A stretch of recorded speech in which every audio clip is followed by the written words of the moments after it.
Law Insight Law, protecting your rights with integrity.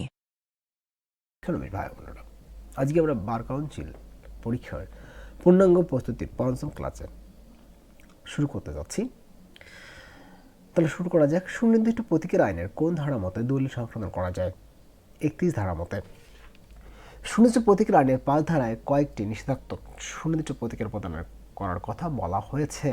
একটি, 1 জুলাই 2004 তারিখে একটি রেজিস্ট্রিকৃত চুক্তির অনুবলে সুনির্দিষ্টভাবে চুক্তি বলবতের জন্য মামলা করার ক্ষেত্রে বাদী আর্জির সাথে জমা দেওয়া প্রয়োজন ছিল অবস্থিত চুক্তি মূল্য।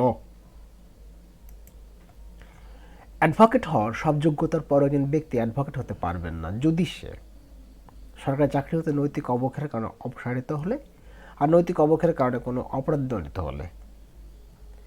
বাংলাদেশ বার কাউন্সিলের আইন শিক্ষা কমিটিতে সর্বনিম্ন কতজন বিশ্ববিদ্যালয়ের সদস্য থাকবে? 2 জন। ফৌজদারি কার্যবিধির কোন ধারায় গর্ভবতী স্ত্রীলোকের মৃত্যুদণ্ড স্থগিত কারণে বিধান রয়েছে? 382 ধারা। 382 ধারা। প্রাথমিক তথ্য বিবরণী দায়ের না করলেও সন্দেহের ভিত্তিতে পুলিশ আমলযোগ্য অপরাধ তদন্ত করতে পারে ফৌজদারি কার্যবিধি 157 ধারার মতে, ফৌজদারি কার্যবিধি 155 ধারার মতে, ফৌজদারি কার্যবিধি 158 ধারার মতে, ফৌজদারি কার্যবিধি 159 ধারার মতে, ফৌজদারি কার্যবিধি 157 ধারার মতে। ঢাকাতে আহত হয় বা উক্ত আঘাতের ফলে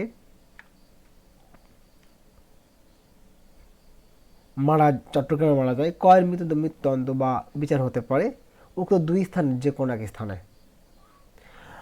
আইনানুগ অভিভাবকের নিকট থেকে কত বছরের নাবালক বা নাবালিকা অপহরণ করলে তা আইনানুগ অভিভাবক থেকে মনুষ্যহরণ হবে? 14-16 বছর। ক, এমন একটি রোগে ভুগছে যে এক আঘাতে তার মৃত্যু হবার সম্ভাবনা আছে।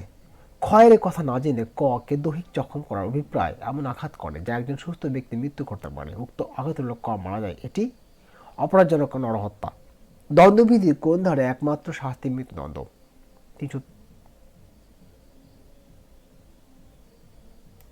এই প্রশ্নটার একটু নোট হিসাব নিয়ে আলোচনা করা দরকার। প্রশ্নটা হচ্ছে দণ্ডবিধির কোন ধারায় একমাত্র শাস্তি মৃত্যুদণ্ড? দণ্ডবিধির এমন কোনো ধারা নেই যেখানে একমাত্র শাস্তি হিসেবে মৃত্যুদণ্ড দেওয়া হয়। তবে দণ্ডবিধি 300 ধারায় খুন করা এবং 302 ধারায় খুনের শাস্তি হিসেবে মৃত্যুদণ্ড বা যাবজ্জীবন কারাদণ্ড এবং অর্থদণ্ডের বিধান রয়েছে। এছাড়াও কিছু বিশেষ আইনে মৃত্যুদণ্ডের বিধান রয়েছে, যেমন নারী শিশু নির্যাতন দমন আইন 2000। দণ্ডবিধি 1860 ধারা 300 খুনের সংজ্ঞা দেওয়া হয়েছে। ধারা 302 একই ধারায় খুনের জন্য মৃত্যু দণ্ড বা যাবজ্জীবন কারাদণ্ড এবং অর্থদণ্ডের বিধান রয়েছে। ধারা 303 যাবজ্জীবন কারাদণ্ডিত ব্যক্তি যদি খুন করে তবে তার একমাত্র শাস্তি হবে মৃত্যুদণ্ড। ধারা 305 নাবালকের উপর মাদ ব্যক্তি আত্মহত্যার প্রচারণা দিলে এই ধারায় মৃত্যুদণ্ড হতে পারে। ধারা 326 ক অ্যাসিড নিক্ষেপের মতো গুরুতর অপরাধের জন্য মৃত্যুদণ্ড পর্যন্ত শাস্তি হতে পারে। 82 দণ্ডবিধি 302 ধারার মামলা আসামি দাবি করে যে আসামি কার্য সাধারণের ব্যতিক্রম মধ্যে পরে উক্ত দাবি প্রমাণের দায়িত্বে আসামি সাক্ষ্য আইনে তদন্তর ধারার বিধান 105 ধারা। দণ্ডবিধি অনুসারে কোন শাস্তিটি বৈধ নয়? নির্জন কারাবাস। ক একজন সাক্ষী হিসাবে ম্যাজিস্ট্রেট ক্ষয়ের সামনে উপস্থিত হয়।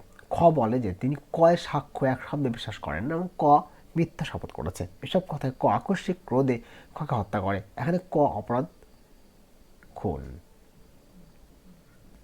অপরাধ হচ্ছে খুন। দণ্ডবিধি কোন ধারা রাষ্ট্রপতি ক্ষমতা প্রদর্শনের বিশেষাধিকার সংরক্ষণ করা হয়েছে? 55 ক ধারা। দণ্ডাদেশ প্রদানের পরবর্তী কত বছরের মধ্যে অর্থদণ্ড আদায়যোগ্য? 6 বছর। সরকারি মৃত্যুদণ্ড হ্রাস করে যে কোনো দণ্ড রূপান্তর করতে পারে দণ্ডবিধি কত ধারা অনুযায়ী? 54 ধারা। কোনো ব্যক্তি মিথ্যা এজাহার করলে তার শাস্তি বিধান দণ্ডবিধি কোন ধারায় উল্লেখ আছে? 211 ধারায়। নাবালক অপরাধীদের সংশোধনাগারে রাখার বিধান ফৌজদারি কার্যবিধি কোন ধারায় দেওয়া আছে? 399 ধারায়। ফৌজদারি কার্যবিধির কোন ধারায় আদালতকে মামলার শুনানির যে কোনো পর্যায়ে সাক্ষীকে তলব করার ক্ষমতা দেওয়া হয়েছে? 540 ধারায়। বিচার চলাকালীন সময় আসামি হাজত থাকলে বা বিচার তদন্ত বা দণ্ডপ্রাপ্ত হলে তার উক্ত হাজতবাসের মেয়াদ বাদ দেওয়া হবে যদি সে মৃত্যুদণ্ডিত হয়। দণ্ডবিধি কত অধ্যায় সাধারণ ব্যতিক্রমের কথা উল্লেখ আছে? 4th অধ্যায়। যে অপরাধে একমাত্র শাস্তি জরিমানা, সেক্ষেত্রে জরিমানা অনাদানের দণ্ড হবে বিনাশ্রম। দ্বন্দ্ববিধির কোন ধারায় জজের সংজ্ঞা প্রদান করা হয়েছে? 19 ধারায়। দ্বন্দ্ববিধি কত ধারায় শাস্তির কথা উল্লেখ আছে?